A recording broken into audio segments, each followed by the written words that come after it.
Rádio Piauí.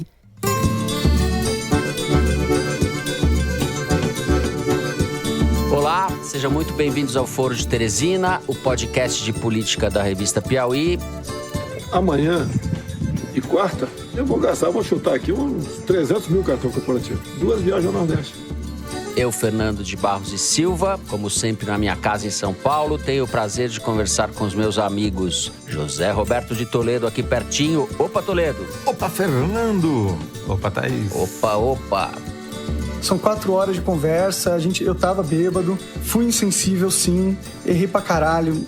E com Thaís Bilenque, também aqui nos campos de Piratininga, a província onde nasceram aqueles 2 rapazes de reputação duvidosa, Oswaldi e Mário de Andrade. Salve, salve, Thaís! Salve, salve, Fernando, Toledo, salve, salve, Brasil!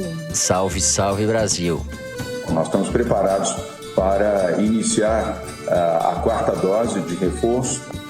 Bom, antes da gente entrar nos assuntos da semana, eu quero convidar vocês, ouvintes e ouvintas, para mais um Foro de Teresina ao vivo, que será transmitido no site da Piauí. Vai ser agora, dia 14 de fevereiro, próxima segunda-feira, às 19 horas, 7 da noite, e é exclusivo para os assinantes. O assinante vai poder mandar perguntas em vídeo pra gente. É isso, Toledo?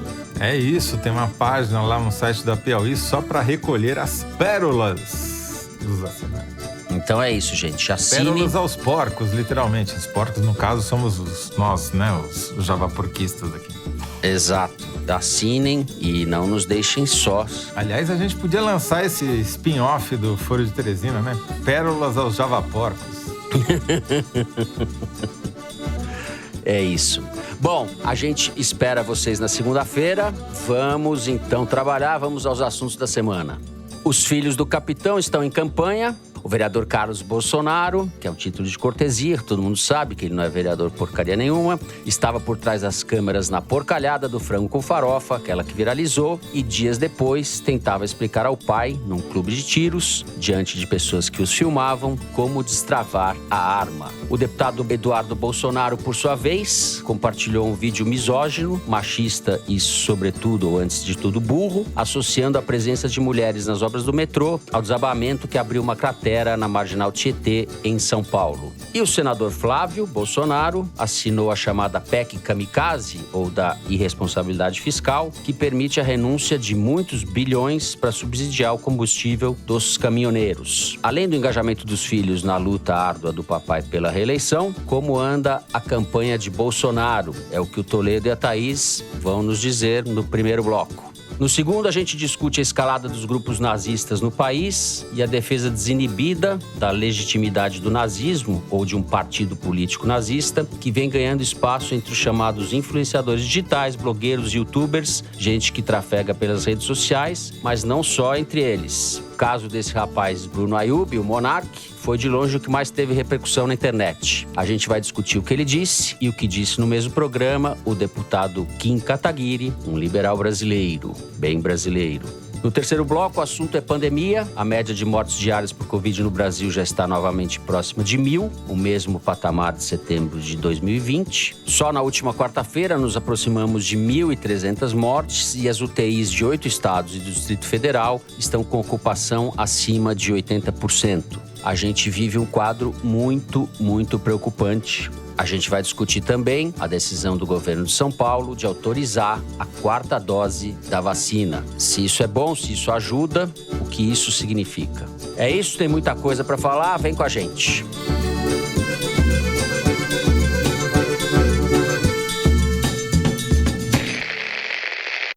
Muito bem, vamos falar dos rapazes do clã Bolsonaro. Na terça-feira agora, o senador Flávio assinou a PEC que reduz os impostos dos combustíveis e dá subsídios aos caminhoneiros, a apelidada de PEC Kamikaze ou da irresponsabilidade fiscal. O deputado Eduardo Bolsonaro, por sua vez, Thaís Bilenque, e talvez a gente possa começar por aí, divulgou esse vídeo misógino, esse vídeo extravagante, para não falar coisa pior. Repugnante, é bem melhor do que extravagante, associando a presença de mulheres ao acidente na Marginal Tietê, a cratera que se abriu ali. Ele selecionou até auxiliar administrativo para desabonar a obra. Desculpa te interromper, mas não faz sentido. O vídeo dele é não, você sempre gosto quando você me interrompe, você já pega e vai embora, vamos embora. Enfim, não, Começamos não me pelo contive. Eduardo, então, porque são esse pupurri de peripécias dos filhos que estão mais desaparecidos do que nunca, né? O Eduardo mexeu num ponto fraco do pai desde 2018, desde antes, né? Tá no DNA do Bolsonaro a questão feminina. O eleitorado feminino rejeita, já foi assim em 2018, né? Rejeita mais do que o eleitorado masculino. E, segundo as pesquisas, em 2022 o cenário é o mesmo. Não tem político aliado ao Bolsonaro que negue essa dificuldade. Ele um deles, com quem eu conversei, chamou de dificuldade com as mulheres, mas todos eles, de alguma forma, minimizam, subestimam essa questão. Dizem que as mulheres não chegam a formar uma classe, algum voto homogêneo. Tem um político do Centrão do Nordeste, aliado ao Bolsonaro, que disse algumas pérolas, como que não existe liderança de mulheres na política, que não há participação efetiva das mulheres na política, que a grande diferença entre o número de mulheres e homens na política é por conta das próprias mulheres que não se dedicam à atividade política. Querendo dizer o seguinte, as mulheres não vão deixar de votar em alguém porque se alguém é misógino e machista. Elas vão seguir outros motivos para decidir seu voto. Havia, no mesmo Centrão que apoia o Bolsonaro, uma tentativa de emplacar a ministra Tereza Cristina da Agricultura na vice da chapa do Bolsonaro, mas segundo o que eu apurei na quarta-feira, essa expectativa acabou. Praticamente o que políticos do PL, o partido do presidente, dizem é que o Braga Neto é favorito. Qualquer pessoa que não seja da extrema confiança do Bolsonaro, extrema, não teria condições de ocupar esse cargo na avaliação dos políticos. E o Braga Neto é a figura que poderia ocupar esse lugar sem causar perturbações. General Braga Neto, né? General Braga Neto, atualmente ministro da Iniciou a Defesa. sua ascensão como interventor do Rio de Janeiro no governo Temer. Exatamente. Exato. Bem lembrado, Fernando. Vamos sempre lembrar isso. Temer e Raul Jungmann são os pais de Braga Neto na política. Sim. Depois ele foi para a Casa Civil e assumiu a defesa quando houve aquela crise e as Forças Armadas ensaiaram algum tipo de independência em relação ao governo federal. O que esse político fala? Ele fala o seguinte: o Bolsonaro tem plena ciência porque o Lira não arquiva os pedidos de impeachment que pesam contra ele na Câmara dos Deputados. Para usar isso a favor dele, para isso ser um elemento de força do Lira contra o Bolsonaro. Usou, inclusive, a expressão espada de Damocles para fazer essa analogia, para fazer essa metáfora. Que fica pendendo ali sobre a cabeça do governante, podendo cortá-la a qualquer momento. E também eu ouvi de um ministro do Bolsonaro que ele não tem muito jeito para lidar com mulheres no dia a dia. Mesmo ministras, assim, são minorias, sempre foram. Ele não tem nenhum jeito, mulher, né? Ter uma mulher na vice, sendo que ele vê com tanta desconfiança quem ocupa esse cargo, seria um motivo de incômodo, desconforto para ele. Então, segundo eu apurei, esse plano Tereza Cristina já naufragou. E esse político do Nordeste disse o seguinte, quando eu confrontei sobre as dificuldades do Bolsonaro para viabilizar a sua reeleição, ele disse o seguinte: o que precisa é chegar ao segundo turno. Quando chegar no segundo turno, começa de novo. E a disputa vai ser esquerda e direita, não se iluda, não tem outros elementos que estão em jogo. É esquerda e direita. Bolsonaro é direita, Lula é esquerda. Quem não for de Lula vai de Bolsonaro. Essa é a equação. E para chegar no segundo turno, daí conversando com um deputado da base aliada do sul do Paraná, o Paulo Eduardo Martins, ele disse o seguinte: o Bolsonaro vai ter que resgatar aqueles gatilhos que em 2018 funcionaram.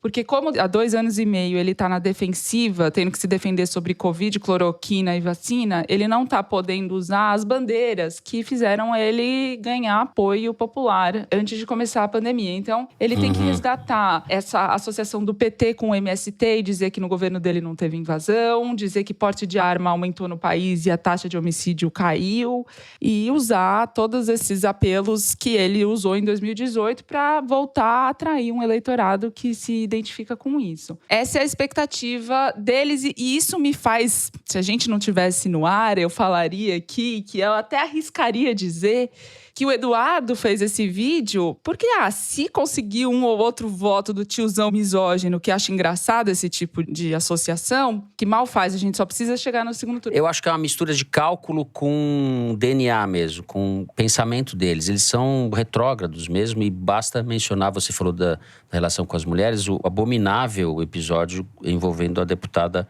Maria do Rosário, que foi insultada, enfim, e processou o Bolsonaro, etc.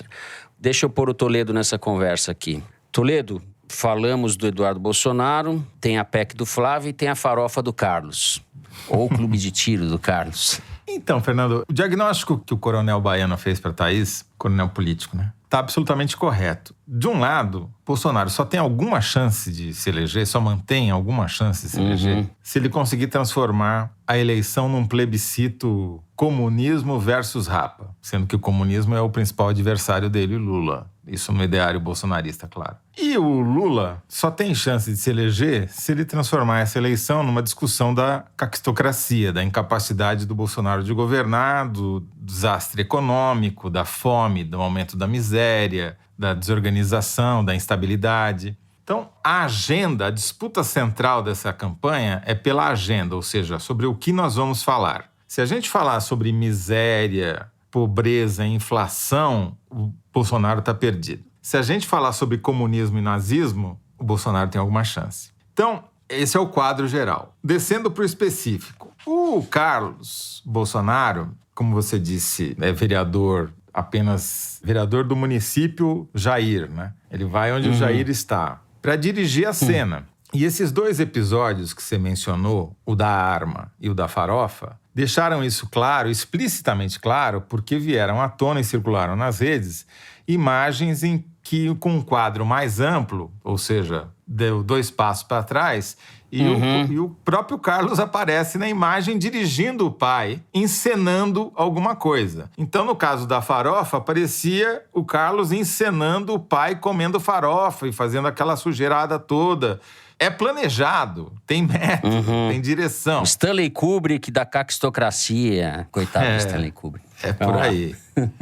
E o pai, provavelmente, é aquele símio jogando a madeira pra cima na abertura de 2001. Enfim. Na cena do tiro, deu errado, deu ruim, porque o pai estava posando de atirador, coisa que ele nunca foi, e daí ele tentava atirar e a arma não disparava. Aí o Carlos, que estava filmando a cena, abaixa a câmera, chega por trás do pai e cochicha. Pai, tira a trava. Ou seja, a arma estava travada. E o Bolsonaro continua insistindo a atirar. Aí vem um outro cara, um terceiro personagem, e põe a mão na arma e mostra a trava travada e fala pro Bolsonaro. E daí vem o Carlos e põe a mão também. E daí o Bolsonaro tira a arma da mão dos dois e fala, esse é o meu jeito. Quer dizer, o cara é incapaz até de atirar. Arminha pra ele só de dedo. Quando ele tinha uma arma, o ladrão roubou. Né? Lembra lá no Rio de Janeiro? Roubaram a moto dele e levaram a arma junto. Ou seja, ele é... Esse eu acho o lado mais simpático do Bolsonaro, mesmo. Sabia? É o lado mais simpático, se eu posso dizer assim, que ele não saiba atirar. É a única coisa que realmente me faz ter alguma empatia por esse sujeito inominável. Mas se ele não soubesse atirar... Não me faz ter fizesse... simpatia, mas... Sim, mas ele não sabendo atirar e fazendo o discurso a favor das armas, aí é o perigo dobrado. Porque justamente o maior risco é o cara que não sabe atirar ter uma arma na mão.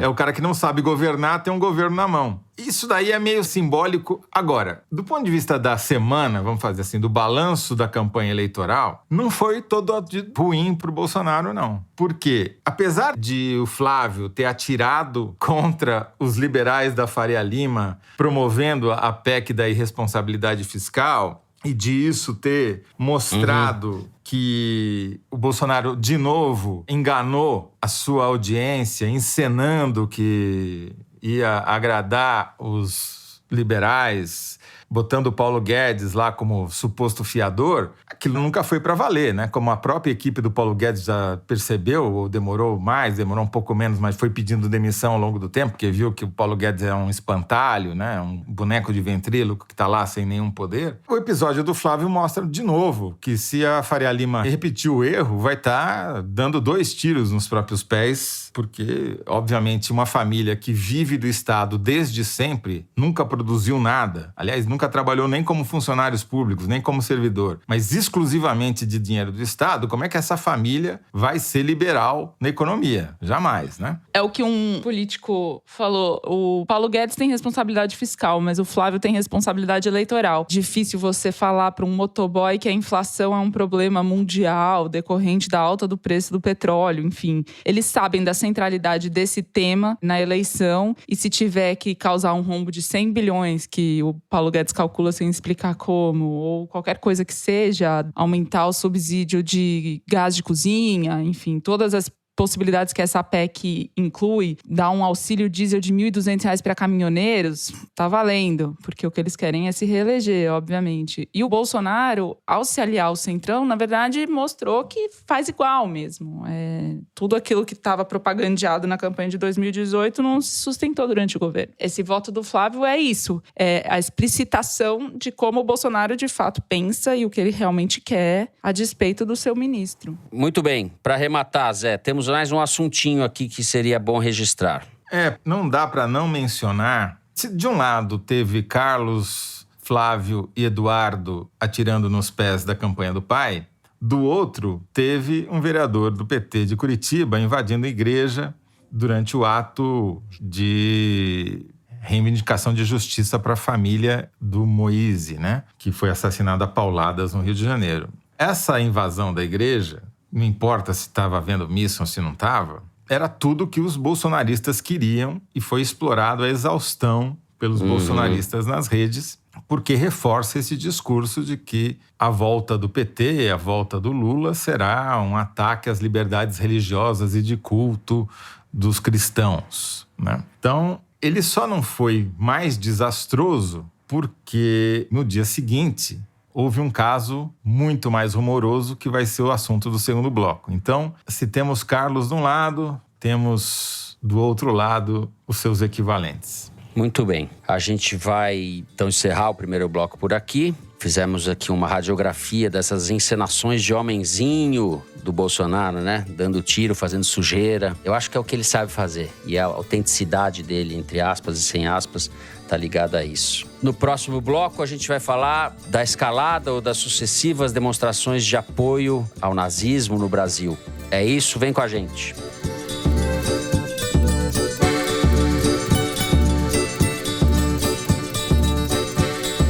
Assine a Piauí exclusivamente digital.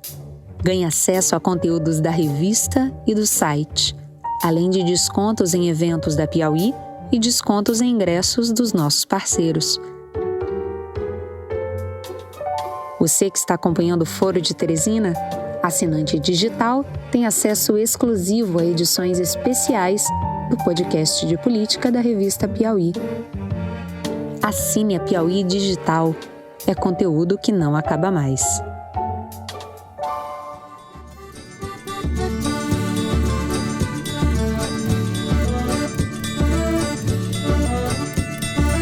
Muito bem, na última segunda-feira, numa entrevista com a deputada Tabata Amaral, do PSB, e o deputado Kim Kataguiri, do DEM, no podcast Flow, o apresentador do programa, o Monark, Bruno Ayub, conhecido como Monark, defendeu e foi apoiado pelo Kataguiri, que fosse permitida a existência de um partido nazista no Brasil. Disseram os rapazes que a justificativa seria a existência de partidos comunistas e que, portanto, isso legitimaria a existência de um partido nazista. A gente sabe que o episódio teve uma ampla repercussão, o episódio foi tirado do ar e esse rapaz Monark demitido. O ponto é que este episódio, a ponta de um iceberg, é uma gota d'água de uma tendência, de um fenômeno que a gente vem vendo. Há um crescimento de grupos nazistas no país, ou de pessoas e pessoas ligadas à comunicação que estão fazendo uma espécie de proselitismo ou apologia desse tipo de coisa. Toledo, eu passo a palavra para você. Você pode começar pelo caso ou pela tendência. Fernando, eu vou começar pelo acha? caso, porque foi um fenômeno mesmo, assim. Foi, assim, quase entre 1/3 e 1/4 do movimento gerado pelo Big Brother nas redes. Teve mais de 1 milhão de citações na terça-feira. E provocou manifestações até de ministros do Supremo Tribunal Federal, enfim. Foi o grande assunto da terça-feira, fora o Big Brother. Por que isso é relevante, na minha opinião? Por vários motivos. O primeiro é porque expõe uma situação muito característica do bolsonarismo. O bolsonarismo é fruto disso, que é esses movimentos peristálticos verbais que ganharam as redes graças às plataformas digitais, em que as pessoas se vangloriam da sua ignorância e fazem a apologia da falta de informação. Né? Esse rapaz, ele usou um argumento que é um argumento bastante comum, tão comum que o próprio Kim Kataguiri, um deputado federal do MBL, referendou o argumento, que é o argumento de que, liberdade de expressão, se não for total, geral e restrita, não é liberdade. Portanto, tem que dar... A frase do cretino foi: eu sou a favor de que o cara possa fazer proselitismo por ser anti-judeu, por ser contra-judeu. Pois bem, esse paradoxo já está resolvido por quem estuda há mais de meio século. Aí você vai me ajudar, Fernando? Eu não sou cabeção é você, mas, se eu não me engano, foi o Karl Popper, o filósofo, que resolveu essa questão quando ele disse, se o direito de expressão for irrestrito, ele acaba dando voz a quem é contra o direito de expressão. Vai dar voz a quem quer suprimir um povo, a quem quer erradicar uma crença, a quem quer matar os seguidores de uma determinada religião. Portanto, eles usam como desculpa a liberdade de expressão para ser contra a liberdade de expressão. Então, tem que ter limite, sim. E por isso que não pode ter partido nazista, não. Por isso que a Alemanha já avançou muito nessa discussão e acabou e proibiu o Partido Nazista. E não tem equivalência com o Partido Comunista, porque o Partido Comunista não propõe, pode até executar, mas não propõe erradicar um povo, não propõe acabar com, matar e encarcerar todos os gays, lésbicas, etc., como o nazismo fazia. Eu acho que você está certíssimo. Tem uma diferença entre doutrina e história, né? Você pode falar, a doutrina não é só a experiência nazista, a essência do pensamento nazista e da prática nazista e da política nazista é a destruição, é o racismo, é a morte do povo judeu, no caso, né? Exatamente. Você pode falar, a Igreja Católica não pode ser culpada ou não pode ser reduzida à Inquisição. A Inquisição foi um episódio abominável. Isso não quer dizer que você vai proibir a existência da Igreja Católica. O mesmo raciocínio que vale para a Igreja Católica, você pode usar para o comunismo, a despeito de todos os horrores do stalinismo, e sobre os quais eu e acho que ninguém daqui tem nenhuma dificuldade de apontar. Pelo contrário, eu acho necessário que a esquerda tenha bem claro isso, que foi o stalinismo, que foi a execução do comunismo, entre aspas, na União Soviética e nos países do leste. Quer dizer, o direito de expressão, ele termina quando alguém quer usá-lo para calar os seus inimigos ou calar as pessoas diferentes e acabar com o direito de expressão. Então, esse é o limite do direito de expressão. E essa ideia, esse conceito é de difícil assimilação por quem não leu nada ou quem faz apologia da ignorância. Porque é uma coisa complexa, minimamente complexa, tem pontos de vista contraditórios, tem um paradoxo, né? Então, esse rapaz, ele é essa expressão dos movimentos peristálticos verbais que ganharam não só projeção nas redes, mas foram incentivados por algumas plataformas porque tem muito seguidor. Esse cara tava lá fumando maconha e bebendo enquanto falava bobagem com os amigos e transmitia isso para um determinado nicho de pessoas nas redes. Enquanto estava confinado ali, beleza, não tinha repercussão. No momento que ele vira mídia ampla, geral e restrita numa grande plataforma, aí você esbarra nos problemas das regras de conduta, da civilização, da civilidade. Porque o cara ainda usou como argumento para tentar se desculpar que ele estava bêbado. Ora... Sim, o que é um desrespeito com quem bebe, inclusive. Como disse meu amigo Além Antônio de ser Prata. um desrespeito com quem bebe, porque nenhuma bebida no mundo faz o cara virar nazista... Tá certo? Você já é nazista, você só aflora, in vino veritas, como muitas pessoas escreveram no Twitter. Tem um ditado judaico, inclusive, pra versão de in vino veritas, que é a seguinte: entra vinho, sai segredo. Muito melhor. Muito melhor. Muito bom, muito bom. Agora, além disso, você estar bêbado na condução de alguma coisa, seja o carro, seja um podcast, é agravante, não é atenuante, tá certo? Você deliberadamente aumentou o risco. Então, Então, o único bêbado lúcido tem que aumentar a desse punição. país na produção de um podcast sou eu. A gente é pior, Fernanda. A gente não bebe e fala bobagem do mesmo jeito. Exato. Esses caras foram massacrados nas redes. No dia seguinte, um outro sujeitinho tentou fazer uma piada ou não, imitando um gesto ali de Sieg Heil, ali, né, de Heil Hitler, na Jovem Pan, já foi demitido, porque a Jovem Pan está tentando se livrar do apelido que botaram de Jovem Clã nela nas redes. Agora, o grande prejudicado nisso foi Sérgio Moro. Porque o Kim Kataguiri, que não foi o protagonista, mas endossou o que o idiota falou, foi para a vala de linchamento junto com o MBL. E o MBL é o braço do Sérgio Moro nas redes. Então foi a pá de cal na candidatura do Moro, na minha opinião. E agora o Moro vai ficar reproduzindo um discurso contra o comunismo, esse cambau a quatro, que vai virar linha auxiliar do Bolsonaro. Ou seja, a terceira via virou segunda linha do Bolsonaro. É isso. O MBL são os templários do Sérgio Moro. Os templários é o exército das cruzadas para salvar o cristianismo. Thais Bilenque. Na reunião de pauta, quando a gente conversou, você me disse uma coisa que me tocou. Quando começou essa comparação com o comunismo, etc. Eu vou dar uma de cabeçuda aqui. Eu já citei essa passagem da literatura judaica no foro. Vou citar de novo. Que uma vida é como o mundo todo. Então, você não tem que comparar 6 milhões com 20, com 30, com 50, não importa. E outra coisa que eu vou citar, aquele livro, que talvez tenha sido o livro que mais me impactou, ou certamente um dos que mais me impactou, é Isto, um Homem, do Primo Levi, que foi para o campo de concentração, sobreviveu graças aos seus conhecimentos de química e relata de uma forma absolutamente direta, lúcida, o que aconteceu dentro de um campo de concentração. Então, pronto, encerrei esse livro é uma obra-prima. Só tô dando esse exemplo porque a gente vai falando muito teoricamente, genericamente sobre nazismo, comunismo e tal, e são dramas... Antes de mais nada, dramas humanos, todos esses. Mas, enfim, o que eu quero dizer é sobre a minha conversa com a antropóloga Isabela Khalil, que estuda extrema-direita no país e discurso de ódio. Ela me diz o seguinte: o caso do Monark, obviamente, não foi o primeiro. Ele próprio já tinha dado declarações que beiravam a apologia ao crime.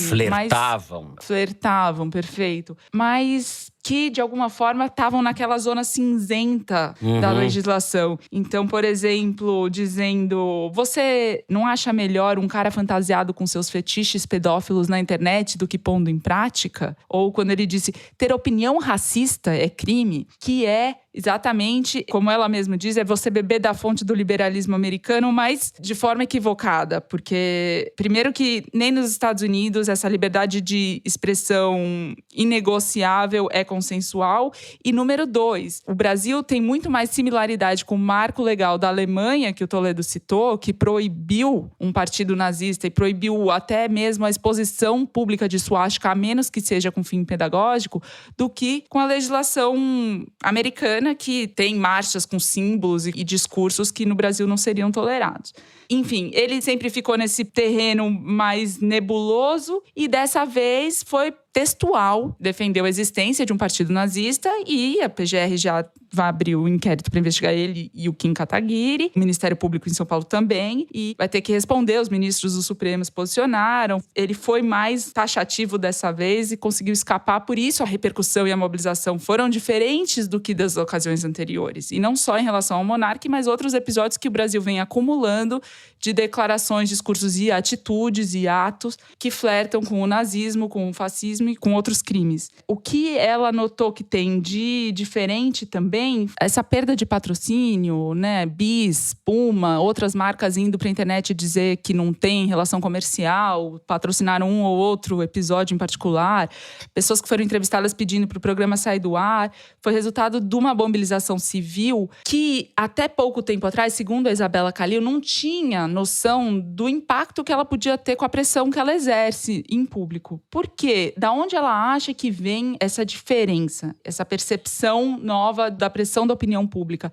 Da pandemia. Na pandemia, ficou evidente que o discurso pode matar. Se você faz um discurso negacionista contra a vacina, para tomar cloroquina, para fazer tratamento precoce e morre, como aconteceu com o Anthony Wang, por exemplo, que era um médico que receitava e tomou ele próprio tratamento precoce e morreu de Covid, para a população em geral, ficou evidente que falar tem consequências. Segundo a Isabela Khalil, isso encorajou, incentivou uma reação que trouxe resultados mais evidentes desta vez. E o que tem de preocupante para Isabela Calil nesse episódio em particular é o que ela chama de ponto de não retorno. Ela vê dificilmente que retroceda. É o que o Bolsonaro liberou de o discurso de ódio servir como plataforma política. Sempre teve quem tivesse ódio ao pobre, a gay, a racismo, misoginia, mas normalizar que o discurso de ódio seja usado como plataforma política, isso é uma novidade. E para ela é muito difícil que isso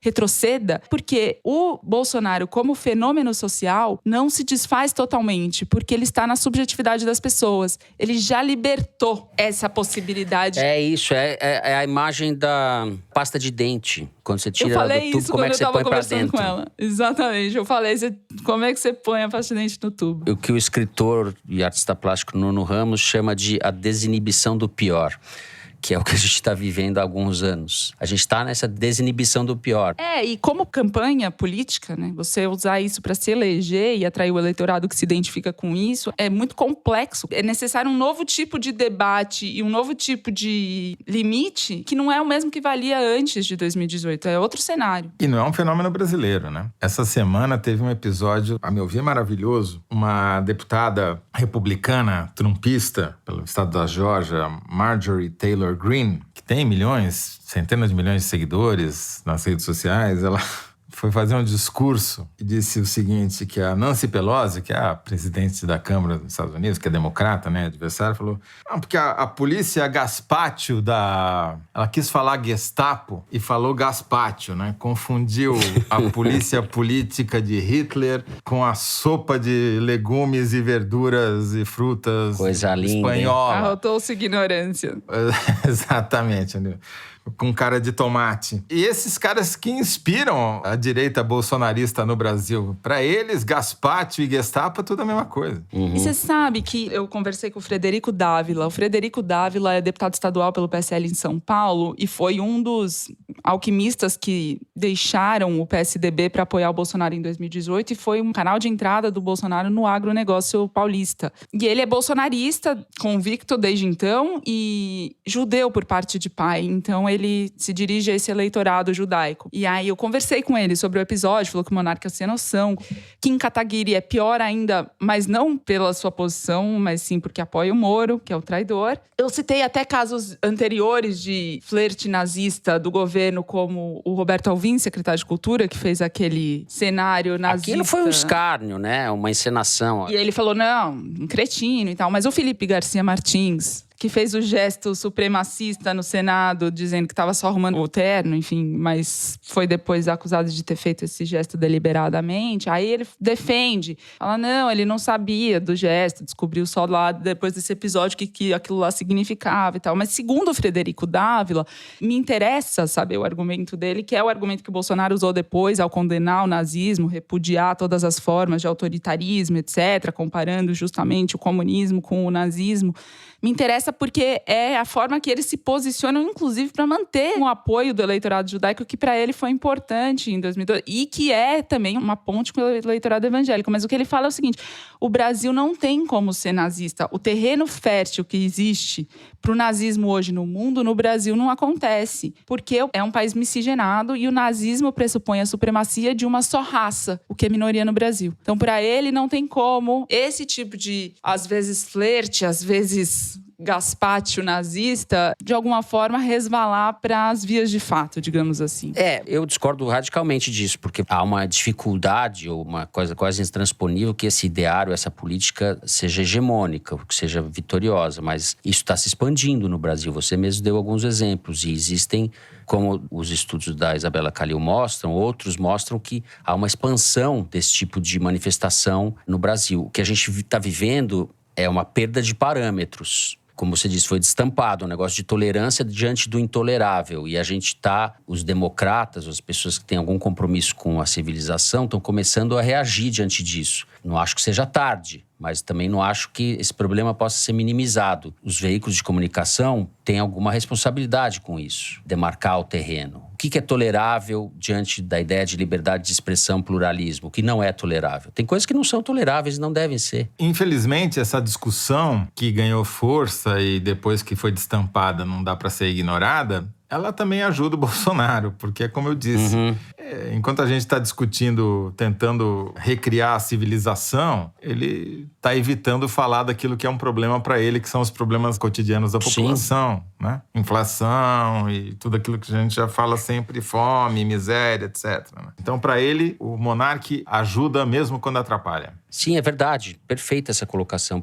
Eu queria falar do Ciro Gomes, porque o Ciro foi um dos políticos que foi no Flow, deu entrevista para o Monark e tem tentado dialogar com o público jovem, que em grande medida acompanha o Flow, fazendo vídeo que ele chama de react do Cirão, enfim, usando a linguagem da internet para atingir esse público. E se manifestou sobre o caso do Monark, falando que a tolerância tem esse limite, que isso é pacífico, que a mania de lacração impediu o Monark de ver esse limite. Mas aí ele diz assim, tenho carinho e gratidão grande, foram mais de 6 milhões de brasileiros que me acompanharam no Flow, espero que o Igor possa superar esse trauma, e é uma página que temos que virar. Muita gente contestou isso, vendo isso uma contemporização do episódio, embora ele tenha sido claro em dizer que foi uma grosseria, um equívoco de liberalismo mal lido, enfim. Eu procurei a campanha do Ciro, eles não retornaram, não quiseram falar. Me chama a atenção que seja uma estratégia que ele está usando para falar com os jovens, é usar a linguagem dos jovens. E lembrei do Bernie Sanders, em 2016, que foi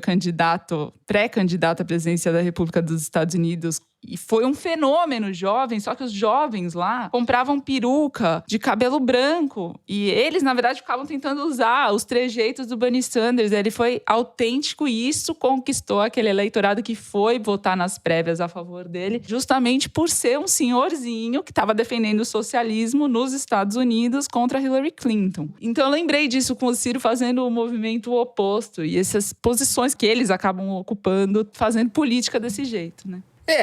Ciro Gomes, eu acho que tem que se preocupar mais em salvar a reputação do que a campanha, viu? Porque a campanha acho que já era. Estamos longe ainda da eleição, mas se eu fosse ele, eu me preocuparia um pouco com a reputação, com a história. Vamos encerrar o segundo bloco por aqui, que nos estendemos. Vamos chamar o número da semana, a estatística que é retirada da seção Igualdades do site da Piauí. Mari, pode falar.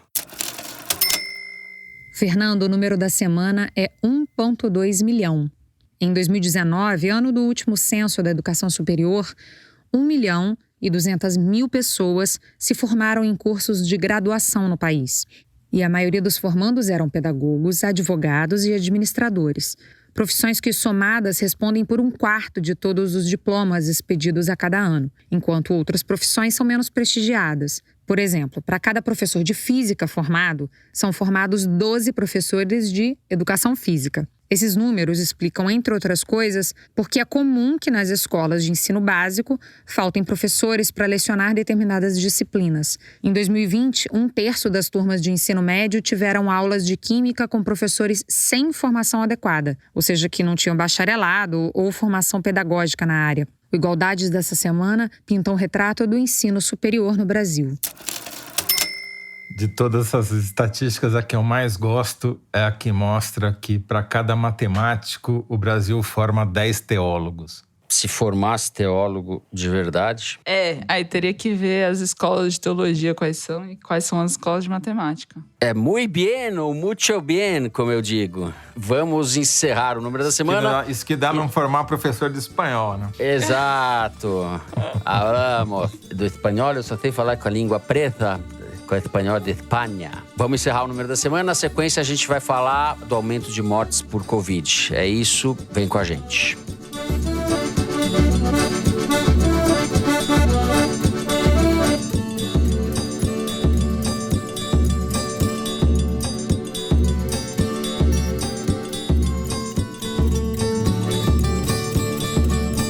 Muito bem, o Ministério da Saúde confirmou os primeiros casos da subvariante BA.2 da Omicron no Brasil. Na Ásia e na Europa, vários países já registraram um aumento dessa variante. E até agora o que se sabe é que ela é mais transmissível do que as variantes anteriores. Essa chegada da variante ao país, que já está registrada, ocorre num momento de aumento muito preocupante, assustador mesmo, do número de mortes e de ocupação das UTIs por Covid em vários estados do Brasil. Ao mesmo tempo, São Paulo, como eu disse no início, autorizou a 4ª dose da vacina. Vai começar a vacinar a 4ª dose. Zé, eu não sei por onde você quer começar, se pela vacina pela 4ª dose, porque isso começar pela 5ª dose, Fernando, pela 6ª dose. 6ª dose. Não, porque isso não vai ter fim. Essa política de você ficar dando dose extra a cada 3, 4, 5, 6 meses é uma política insustentável no médio prazo, porque só é boa para as farmacêuticas que fabricam vacina.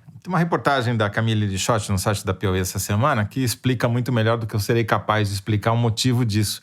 Mas está tudo lá. Você tem vários imunologistas, pesquisadores, cientistas brasileiros falando todos a mesma coisa. Ou você vacina todo mundo, inclusive os países pobres, ou você vai ficar tendo que dar dose de reforço a cada 3, 4, 5, 6 meses. Porque vão surgir novas variantes como essa que você acabou de descrever. Essas variantes tendem a surgir justamente nos países com baixa cobertura vacinal. Você tem, sei lá, 1/3 da população do mundo que não tomou nem a primeira dose. E aqui em São Paulo você já está anunciando a 4ª. Claro que isso se dá num contexto de campanha eleitoral. Mas não existe solução local, única, individual para uma pandemia. Só existe solução coletiva. Ou você vacina todo mundo, ou você vai estar correndo atrás do próprio rabo e transformando o CEO da Moderna em novo bilionário da lista da Forbes. O cara da BioNTech, que ajudou a Pfizer a fazer, também foi para a lista da Forbes. Também virou bilionário. Essa é a consequência. É ótimo para o negócio e péssimo para a saúde. Então, o ponto, eu acho, é esse. A gente tem que parar de falar aqui em São Paulo vai ser assim,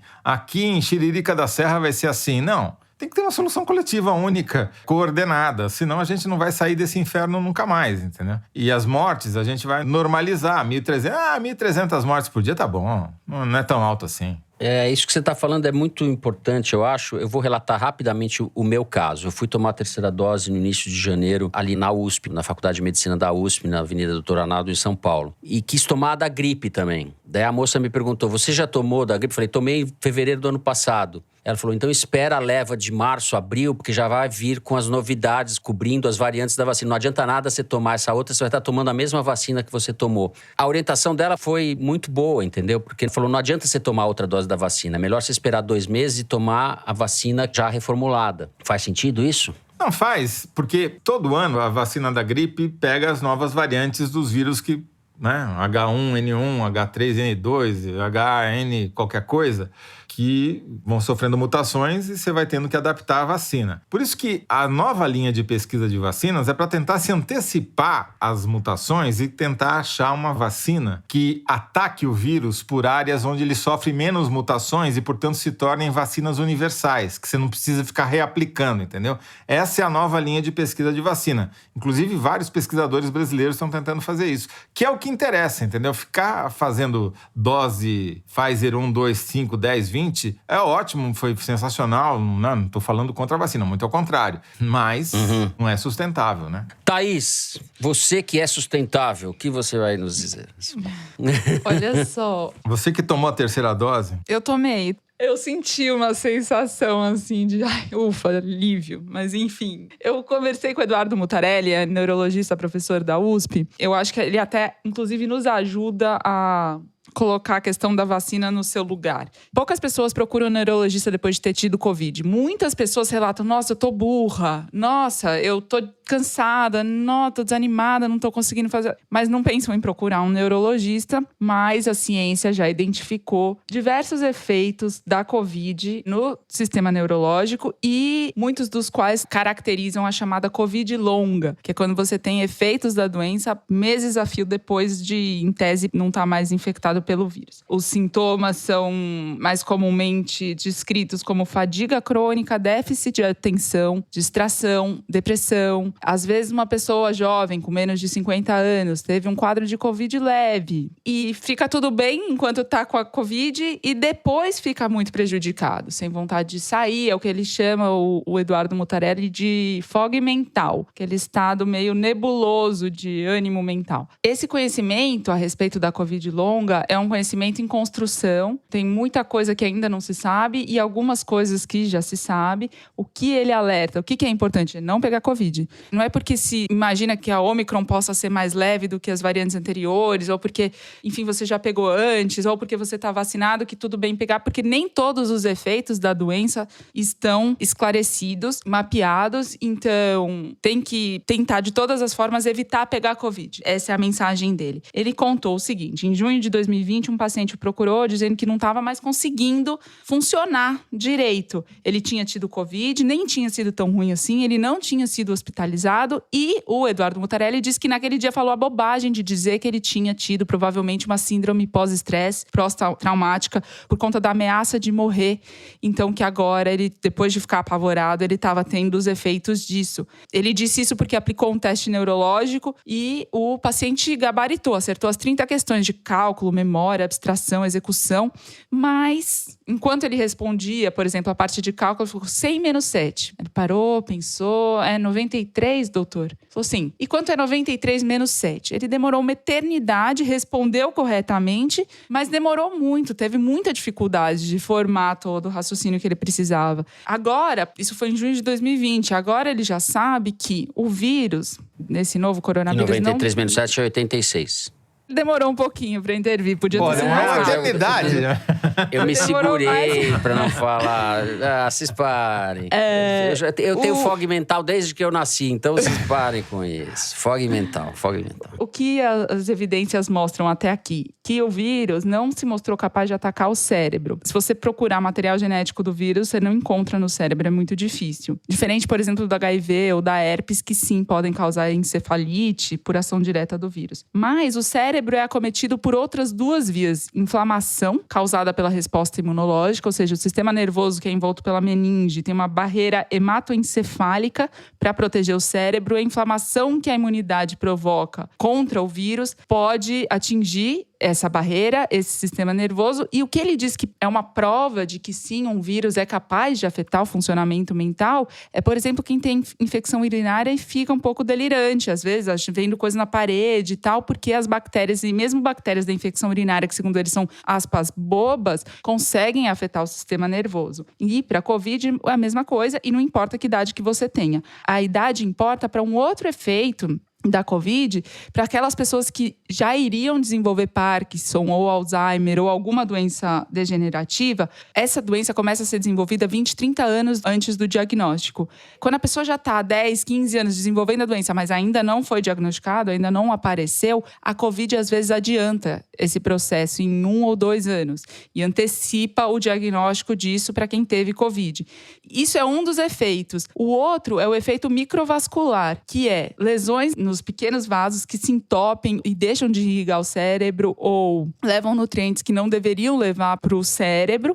E aí, não necessariamente mata aquela parte do cérebro, mas atrofia, você vê ele diminuído, você vê algum tipo de dano no cérebro causado por esse efeito microvascular. Então, tanto um quanto o outro, ele diz, isso tem evidência científica, isso a gente está bem consolidado que sim, a Covid causa. É recuperável? Não se sabe. Parte dos pacientes dele demonstrou uma evolução satisfatória. Outros não, outros continuaram com questões depois de muitos meses de Covid. Diferente, por exemplo, do olfato, que muita gente perdeu nas ondas anteriores, o vírus age diretamente ali e tem uma lesão pontual. No sistema nervoso é diferente, é bem mais complexo. Mas algumas pessoas que eu conheço perderam o olfato durante muito tempo, né, Thaís? Sim, perdemos, mas depois eu fiz aquele treinamento com os cheiros, com as essências, que é justamente um treinamento neurológico e funcionou. Quer dizer, é mais pontual. Você vê por que o New York Times comprou aquele joguinho que eu tô viciado, o Wordle, né? Que você tem que ficar adivinhando as palavras, porque vai ficar bilionário. Você tem que ficar exercitando o cérebro para recuperar o olfato cerebral, né?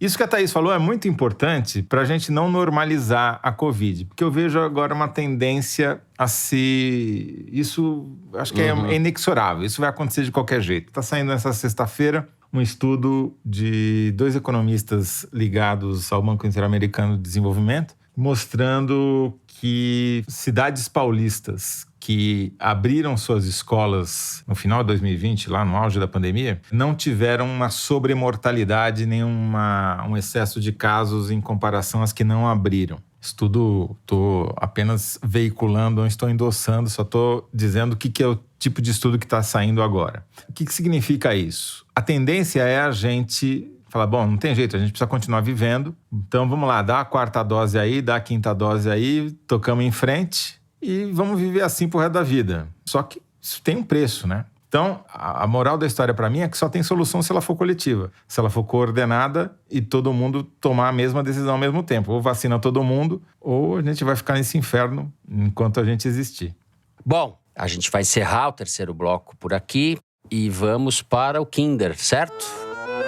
Depois que o Toledo reconheceu a Lucélia Santos... Tô com medo da sua memória, Toledo. Você reconheceu a Lucélia Santos. Eu acho que foi um efeito da Covid longa. Quem vai ser a próxima? Vai ser a Aracy Balabanian, a próxima. Vai, solta aí, Aracy.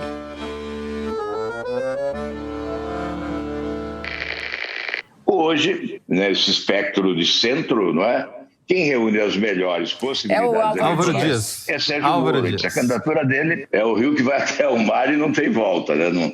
Não tem recuo. Vai passar aí por foi claro, tormentas, mas chegará ao mar. Não há outra alternativa para ele, não é? Quem ganhou? Fui eu, Toledo? Não, empatou. Não, foi o Fernando Toledo. É empate. Eu empato com o Toledo. Tá bom empatar, tudo bem. Não, tudo bem. É que eu tô com o efeito da Covid longa, eu demorei pra processar, entendeu? É, definitivamente. Eu nem prestei atenção depois no que o nosso filósofo do Paraná falou. Que tá correndo o risco de perder o Moro pra União Brasil, né, o Podemos. É como todos os afogados, né, se deixar num rio, ele termina no mar. Sempre. Tá certo. Vamos pro mar. Vamos ver o que acontece. Olha, o que uma fonte me falou ontem é assim, bastaria um telefonema do Marcelo Odebrecht, não precisa nem falar com a ACM Neto, só telefonar que o ACM Neto já derrubaria a candidatura do Moro a presidente pela União Brasil. Do Marcelo Odebrecht? É, porque as empreiteiras baianas cresceram no governo ACM. E o Moro e o Odebrecht, enfim. Tornozeleira faz ligação, não? Vai estar isso com informação, isso é boa, essa informaçãozinha. Muito bem, tô me segurando para não falar do Botox do Álvaro Dias. Ele é uma mistura de Coringa com a Marta Suplicy. Com esse Kinder Ovo que eu ganhei, mas vou dividir generosamente com o Toledo. Não, eu acho que tem que pôr tem que pôr na contabilidade do Foro ao Vivo, que a gente vai fazer o campeonato de Kinder Ovo. Você tem que ter um pontinho lá, Fernando. Como é que você vai fazer? Aliás, tem que ter, porque eu tô vexame, Marcos Amoroso, o senhor vai ser obrigado a dar o resultado do levantamento de quem ganhou o Kinder Ovo nos últimos 12 meses. Quem é o campeão do Kinder Ovo nos últimos 12 meses, concorremos Thaís Bilenque, Fernando Barros e Silva, eu e ninguém. Ninguém é favorito. Tem que ir no Foro ao Vivo para saber o resultado. Para registro, líder do Podemos no Senado, senador Álvaro Dias, em entrevista ao UOL.